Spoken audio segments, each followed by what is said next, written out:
This is Rachel with the Borderline Recovery Coaching channel.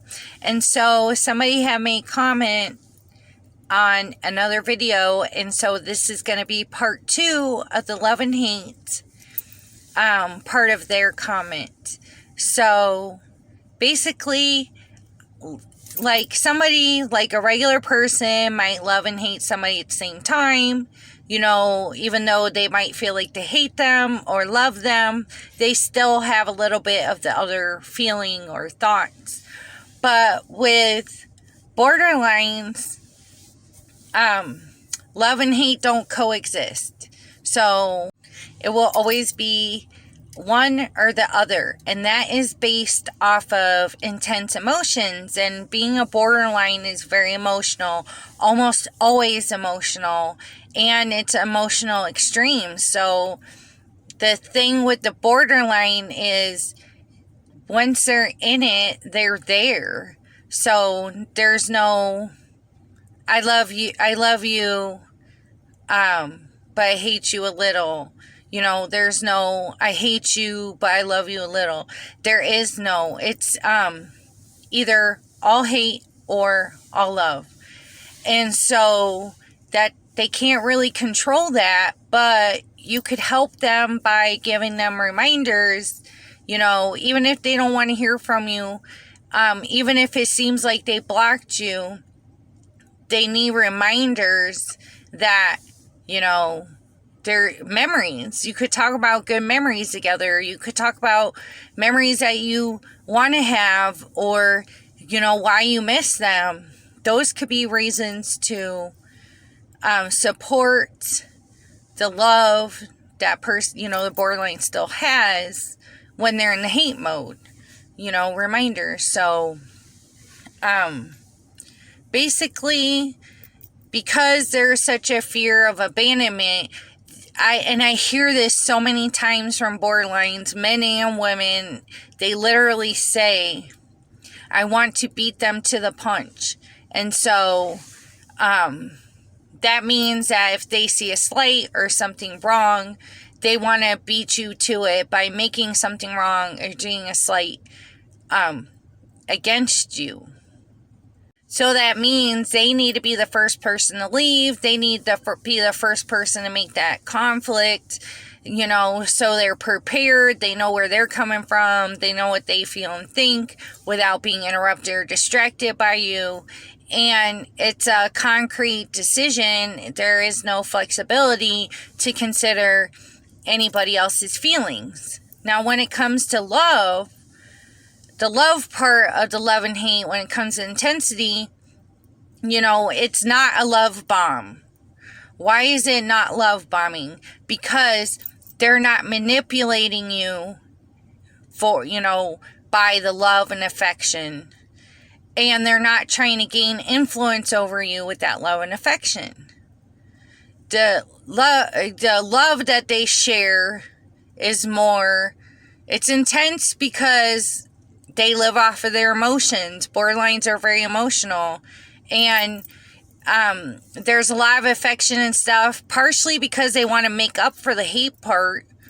You know, as long as it's not in the beginning of the relationship where they're automatically, you know, up to 4 months gonna, you know, see you mainly in the love thinking. You know, it takes like maybe 4 or 6 months before you really start to notice it or see that it is a habit. But part of it, the affection and love, the intensity, is to make up for what happened. And part of it is because they feel that way and they want to share it with you. So it's not really about manipulating. It's not about having a goal, you know, like a narcissist would. Even though borderlines in cluster B, they're not like any of the other ones that don't have feelings. Borderlines have feelings, and they don't manipulate ahead of time or anything like these other ones do. Their manipulation is not their goal.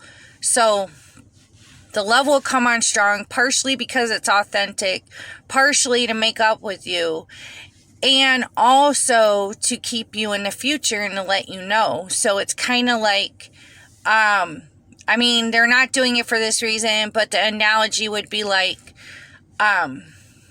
you know, investing their affection and love so that in the future, you know, you have that to remind you too. Like, you both do need reminders. So, you know, it's just important to understand that a lot of the love and the hate cycle has to do with intense emotions. And emotions are temporary. So for the borderline, you know automatically you're temporary, because they'll hate you and then love you, don't want anything to do with you, and want you back. But so devaluing somebody in the hate part, you know, is that list I talked about in the first video. All the things that you've ever heard them complain about is on this list. Things that you've done and things that they said, hey, you know, that's just adding to it. That got added to the list. All the fears and doubts, those are on the list. So it's easy to devalue someone when you have such a long list, and they already know and memorize the whole list, not something that they forgot because they don't remember. They remember and they keep mental notes of that. So devaluing is easy because of this list, and somebody could easily be like, well, I know I did this to you in the past, but I'm not trying to do that now. Or you could tell the borderline, I know I did that in the past, but I really am trying to show improvement. You know, it's not about brown nosing or, you know, kissing her behind, or bowing to their feet.